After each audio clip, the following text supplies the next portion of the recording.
بسم اللہ الرحمن الرحیم ایاک نعبد و ایاک نستعین.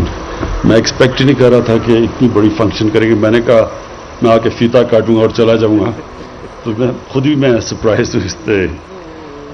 ممتاز آپ نے اتنے لوگوں کو انوائٹ کیا آج. دیکھیں ممتاز, پہلے تو میرا کیونکہ اوورسیز پاکستانی سے سب سے زیادہ انٹریکشن ہے. کرکٹ سے پہلے کرکٹ کی وجہ سے ساری دنیا میں جو بیرون ملک پاکستانی تھے ان سے ملتا تھا میں, اور پھر شوکت خانم کے لیے پیسے اکٹھے کرنے کے لیے جدھر بھی پاکستانی تھے دنیا میں, کسی پاکستانی کو میں نے نہیں چھوڑا, ساری دنیا میں میں نے پیسے اکٹھے کیے. تو اس لیے میرا سب سے انٹریکشن رہا. اور آپ سے بھی پہلا انٹریکشن تو یہ ہے کہ آپ نے شوکت خانم کو بڑی ڈونیشن دی تھی, اس طرح میں آپ کو ملا.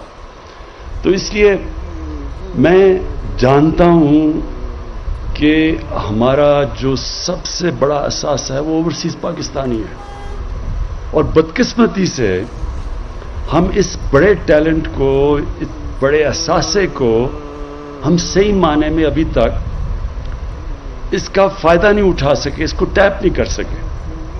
اور اس کی وجہ ہے ہمارا جو گورنمنٹ کا سسٹم جیسے ایوالو ہوا ہے, وہ ہوا کیا ہے کہ گورنمنٹ اب بن گئی ہے گورنمنٹ کے لیے.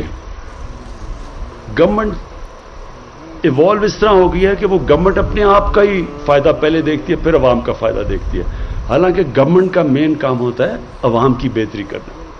تو یہ دو پیرل ٹریکس پہ چل گیا کام. ہمارا جو ڈسکنیکٹ ہے آج کہ پاکستان کی کیا ضرورت ہے, کیا وہ گورنمنٹ وہ پاکستان کی ضرورت پوری کر رہی ہے یا وہ گورنمنٹ اپنے آپ کو چلانے کی ضرورت پوری کر رہی ہے. یہ بڑا, اور یہ ہمارا ملک میں نہیں, یہ آپ اگر دنیا کی تاریخ اٹھا کے دیکھیں تو جب بھی ایک سسٹم ڈی جنریٹ کرتا ہے, جب خرابی کی طرف جاتا ہے, تو وہ سسٹم پھر اپنے آپ کو بچانا شروع ہو جاتا ہے. آٹومین امپائر کی اگر آپ تاریخ پڑھیں تو جب آٹومین امپائر دنیا کا ایک وقت پہ سب سے بڑا امپائر تھا, جیسے وہ سکڑتا جا رہا تھا اس کی بیوروکریسی بڑھتی جا رہی تھی. تو اس سے جو میں کہنے کی کوشش کر رہا ہوں یہ کہ جو اس ملک کی اس وقت سب سے بڑی ضرورت کیا ہے, ویلتھ کریشن, دولت میں اضافہ کریں ہم پاکستان کا. دولت میں جب اضافہ کریں گے نوکریاں ملیں گی, ٹیکس کلیکشن بڑھے گی, اتنے جو قرضے چڑھے ہوئے ہیں اس ملک کے اوپر ہم اپنے قرضے واپس کر سکیں گے. لیکن جو گورنمنٹ ہے جس طرح ہماری بن چکی ہے وہ اس طرح دیکھتی نہیں ہے. تو جو ہم اب کوشش کر رہے ہیں کہ یہ جو دو پیرل سٹریمز ہیں ان کو اکٹھا کریں. تو جو اوورسیز پاکستانی ہیں ان کی ریکوائرمنٹ یہ ہے کہ جب وہ پاکستان میں آئیں تو ان کے لیے آسانیاں پیدا کریں, ہم ان کے لیے ہم موقع پیدا کریں کہ وہ اپنا پیسہ انویسٹ کر سکیں. لوگوں کو اس چیز کا علم نہیں ہے کہ جو اوورسیز پاکستانی کے پاس اس وقت جو ان کا جی ڈی پی یا سالانہ آمدنی ہے 90 لاکھ پاکستانی باہر ہیں. یہ 90 لاکھ پاکستانی کی جو سالانہ آمدنی ہے وہ تقریباً ہماری 22 کروڑ لوگوں کی اتنی آمدنی ہے. تو یہ سب سے پیسے والے, ہنر والے اس وقت پاکستانی باہر بیٹھے ہوئے ہیں. ایک سسٹم نے, جو ابھی مسلم نے بڑی اچھی طرح بیان کیا کہ ایک سسٹم ان کو یہاں چلنے نہیں دے رہا تھا, وہ باہر جا کے کامیاب ہو گئے. یہاں کامیاب نہیں ہو سکتے, سسٹم روک کے رکھا ہوا تھا. باہر گئے, انہوں نے کوئی سفارش نہیں تھی, لیکن سسٹم نے اجازت دی ان کو پیسہ بنانے کی, کامیاب ہونے کی. اور یہی آپ دیکھیں گے جو ہمارا بہترین ٹیلنٹ باہر چلا گیا, اس کی بہت بڑی وجہ یہ تھی ہم اس ملک میں ان کو, اس ٹیلنٹ کو فنکشن کرنے کے لیے موقع نہیں پرووائڈ کر رہے تھے. تو ہم اس وقت اس احساسے کو جو باہر ہمارا بیٹھا ہوا ہے, جس کے پاس ڈالرز ہیں, انویسٹمنٹ کرنے کے لیے ڈالرز ہیں. اب دو چیزیں ہیں, ایک تو وہ جب انویسٹ کریں گے تو ہماری نوجوان آبادی ہے, ان کو نوکریوں کی ضرورت ہے. تو ایک تو ہم نے اپنی نوجوان آبادی کو نوکریاں دینی ہے, تو جب وہ پیسہ اپنا انویسٹ کریں گے نوکریاں ملیں گی. لیکن اس سے بھی بڑی چیز اس وقت پاکستان کا مسئلہ یہ ہے کہ ہم نے اپنی تاریخ میں کوشش ہی نہیں کی اپنی ایکسپورٹس بڑھانے کی. ایک ملک تب امیر ہوتا ہے جب اس کے پاس چیزیں دنیا کو بیچنے کے لیے ہوں. جب اس نے اپنے ایکسپورٹس بڑھائی نہیں یعنی ایک سنگاپور کی 300 ارب ڈالر کی ایکسپورٹس ہے, 60 لاکھ کی آبادی ہوگی اس کی. پاکستان کی انشاءاللہ اس باری 30 ارب کی ایکسپورٹس ہوگی. ملیشیا جس کی کچھ 6 کروڑ کی آبادی ہے اس کی 200 ارب ڈالر کی ایکسپورٹس ہے. تو ہم 22 کروڑ لوگ سوچیں کہ ہم کتنی چیزیں ایکسپورٹ کر سکتے تھے, لیکن کبھی نہ گورنمنٹ کسی نے کوشش ہی نہیں کی. تو جب تک ہم اپنی ایکسپورٹس بڑھا رہے ہیں اور ایکسپورٹس بڑھیں گی تو ہم اپنا ڈالر کا قرضہ واپس کریں گے. ایکسپورٹس بڑھیں گی تو ہمارا روپیہ مضبوط ہوگا, لوگوں کی دولت میں اضافہ ہوگا. لیکن جب تک ہماری ایکسپورٹس نہیں بڑھ رہی تو جو ہمارا اوورسیز پاکستانیز بیٹھے ہوئے ہیں ان کو کسی طرح پاکستان میں لائیں تاکہ وہ انویسٹمنٹ کریں. جب وہ انویسٹمنٹ کریں گے ہمارے ڈالرز, اور جب ڈالر لے کے آئیں گے ہمارے ریزروز بڑھیں گے, ریزروز بڑھیں گے, روپیہ مضبوط ہوگا. جیسے جیسے روپیہ مضبوط ہوتا جائے گا مہنگائی کم ہوتی جائے گی, غربت کم ہوگی. تو اس سائیکل میں آپ نے سمجھنا ہے کہ کیوں ضروری ہے ہمیں کہ ہم اوورسیز پاکستانی جس طرح مسلم ہیں ان کو پوری طرح کوشش کریں کہ پاکستان میں وہ موقع دیں کہ وہ اپنا پیسہ انویسٹ کر سکیں. ابھی تک اوورسیز پاکستانی کیا کرتے تھے؟ وہ زیادہ سے زیادہ ایک پلاٹ کے اوپر پلاٹ خرید لیتے تھے, اور بدقسمتی اس سسٹم کی خرابی اتنی تھی کہ وہ پلاٹ لیتے تھے اس کے اوپر قبضہ ہو جاتا تھا. اور کتنے پاکستانی آئے کہ انہوں نے بیچاروں پیسے بنائے, اور خاص طور پہ مزدور 15-15, 20-20 سال پیسہ اکٹھا کر کے بیچاروں نے پلاٹ لیا. یہاں قبضہ گروپ نے وہ پلاٹ کے اوپر قبضہ کیا, اور ہمارا نظام ہی ایسا تھا کہ وہ کچھ بھی نہیں کر سکتے تھے.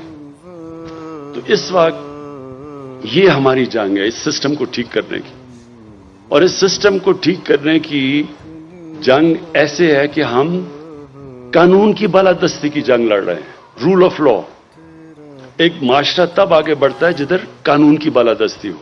کوئی بھی ملک خوشحال نہیں ہے جدھر قانون کی بالادستی نہیں ہے.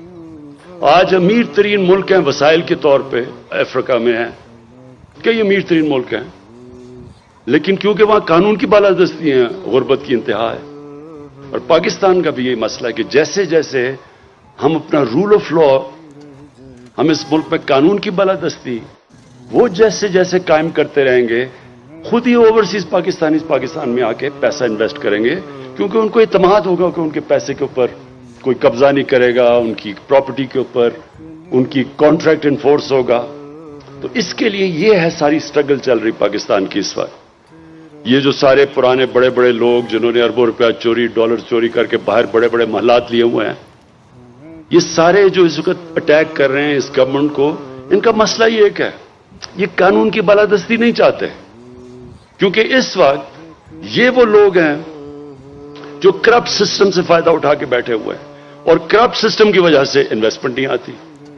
یہ دبئی کیوں جا کے انویسٹ کرتے ہیں؟ کیونکہ دبئی میں قانون ہے, کوئی کسی کی ضرورت نہیں ہے ان کی زندگی کو کوئی پیسہ مانگے, کچھ کرے, رشوت مانگے, کوئی کسی کی ضرورت نہیں ہے.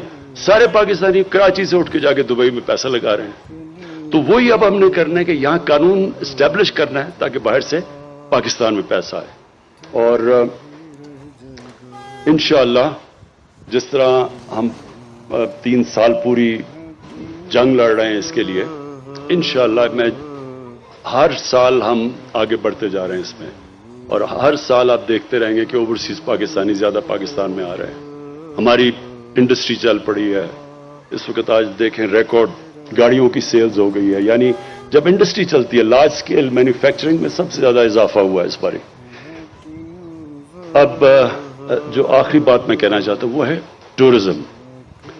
کیونکہ میں نے دنیا میں تقریباً ساری دنیا دیکھی ہے, اور مجھے ویسے بھی شوق ٹریولنگ کا بہت تھا, اور پاکستان سارا میں نے دیکھا ہوا ہے.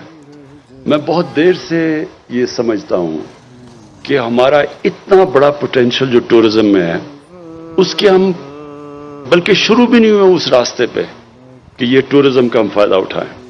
ہم نے جب کے پی میں ہماری گورنمنٹ بنی تو ہم نے کے پی میں کوشش کی ٹورزم بڑھانے کے لیے, اور آپ حیران ہوں گے کہ جو ہمارے 5 سال 2013 سے 18 تک جو صوبہ سب سے تباہی ہوئی تھی, جس صوبے میں وار آن ٹیرر کی وجہ سے سب سے زیادہ نقصان پختونخوا کو ہوا تھا, تو وہ 5 سالوں میں UNDP کی اب رپورٹ ہے کہ ان 5 سالوں میں جس صوبے میں سب سے تیزی سے غربت کم ہوئی وہ پختونخوا تھا. اور اس کی بڑی وجہ یہ تھی کہ ہم نے پختونخوا میں ٹورزم کو پوری کوشش کی ٹورزم بڑھانے کی. یہاں گلیات کے لوگ آپ کو بتائیں گے کہ 1 سال کے اندر ہمارے پہلے 1.5-2 سالوں میں یہاں زمین کی قیمتیں دگنی ہو گئی گلیات میں, اور کیونکہ ہم نے یہاں ٹورزم کے لیے ساری پروویژن کی. دیکھیں سب سے تیزی سے ہم اس ملک میں اپنی دولت میں اضافہ کر سکتے ہیں, ویلتھ کریٹ کر سکتے ہیں ٹورزم کو بڑھا کے. اور یہ جو آج مسلم یہ ایک اس سفر کے اوپر ایک بہت بڑا قدم ہے. ہلٹن جیسا اگر بڑا برانڈ اور اس جگہ پہ یہ واٹر شیڈ کے اوپر ہے, اس سے بہتر لوکیشن نہیں مل سکتا کہیں بھی. جب آپ ہلٹن جیسا یہاں 5 سٹار جب ایک ہوٹل بنے گا تو اس سے کیا ہوگا؟ اس سے پیسے والے لوگ آئیں گے. اصل میں ٹورزم 2 قسم کی ہوتی ہے, ایک میس ٹورزم ہوتی ہے, ایک ہائی اینڈ ٹورزم ہوتی ہے. جو اصل پیسہ جنریٹ ہوتا ہے وہ ہائی اینڈ ٹورزم سے ہوتا ہے.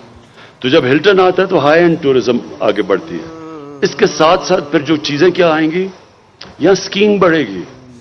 پہلے سردیوں میں خالی پڑا ہوتا تھا یہ سارے گلیات, اب سردیوں گرمیوں میں دونوں میں ہوٹلز بھرے ہوئے ہوتے ہیں.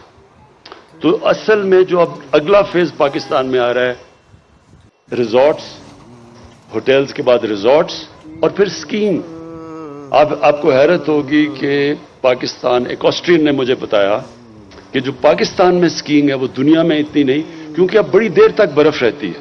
ہمارے پہاڑ اتنے اونچے ہیں یہ سارا پختونخوا کے اندر اور آگے ناردرن ایریاز میں, کہ ہم وہ سردیوں میں بھی ہوٹلز بھرے رہیں گے سکینگ کی وجہ سے, اور گرمیوں میں ویسی لوکل ٹورزم اتنی ہے. عید کی چھٹیوں میں 27 لاکھ ٹورسٹ آئے ہیں پختونخوا کے اندر, 27 لاکھ ٹورسٹ آئے ہیں. اب سوچیں کہ یہ جب ٹورسٹ آیا ہے اس کے لیے ہم کوئی ریزورٹس کر دیتے ہیں. وہ بچوں کے ساتھ لوگ آتے ہیں, بچوں کے لیے, جس طرح یہاں سے دبئی جاتے ہیں. اب دبئی میں کیا ہے, وہ صرف ریت ہے, ساتھ سمندر ہے, لیکن وہ ریزورٹس بنا دیتے ہیں, وہ ریزورٹس پہ پہنچ جاتے ہیں لوگ, اور ریزورٹس کی وجہ سے پیسہ خرچ کرتے ہیں وہاں. تو وہ جو ٹورزم کی جو ویلیو ایڈ ہوتا ہے وہ جب آپ ریزورٹس کی طرف جاتے ہیں. تو اب اگلا فیز اس کا آئے گا, ریزورٹس ڈیولپ کریں گے, اسکینگ, اور یہاں آگے بڑے ایریاز ہیں. ممتاز یہ نہ سمجھو کہ یہ صرف تمہارا پہلا بیرن پاکستان میں ہے. یہ آپ آگے ہم نے بڑی زبردست جگہیں دیکھی ہوئی ہیں. اور وہ میں آپ کو بتاؤں, آپ کا بالکل پوائنٹ ٹھیک ہے کہ اس کے جو زمین کی قیمت ہے وہ اتنی زیادہ ہو جاتی ہے کہ وہ اس کا فیزیبل نہیں رہتا ریزورٹ بنانے کے لیے. تو ہم نے اب پختونخوا میں اور گلگت بلتستان میں ہم نے اب زوننگ کی ہے, اور ان زوننگ کے اندر ہم پھر لیز کریں گے اور سستی لیز کریں گے ریزورٹس کے لیے, جو بھی آپ نے باتیں کی. اور 50 سال ویسے لمبی لیز ہوتی ہے, آپ کہتے ہیں 100 سال, تو یہ بھی ہم ڈیبیٹ کر لیں گے کہ 50 سال یا سے زیادہ کرنی ہے. لیکن ہماری پوری کوشش ہوگی کہ ٹورزم کے لیے اب ہم ان کے لیے جو چیزیں امپورٹ کریں ٹورزم کے لیے, اس میں بھی کنسیشن دیں, اس میں بھی ڈیوٹی کم کریں جو یہاں پاکستان میں نہیں بنتی, اور آپ کو زمین بھی سستی دیں تاکہ پروموٹ کریں اس کے اندر. اور میرا یہ اوپینین ہے کہ انشاءاللہ اگر ہم نے صحیح معنی میں ٹورزم کے اوپر توجہ دے دی جو اب ہم دے رہے ہیں, تو انشاءاللہ یہ جو ہمارا قرضہ ہے یہ صرف ہم ٹورزم کے اوپر ہم اپنا پاکستان میں بیرونی ملک قرضہ اتار سکتے ہیں. میں پھر سے ممتاز آپ کو آج اس گراؤنڈ بریکنگ پہ مبارک دیتا ہوں.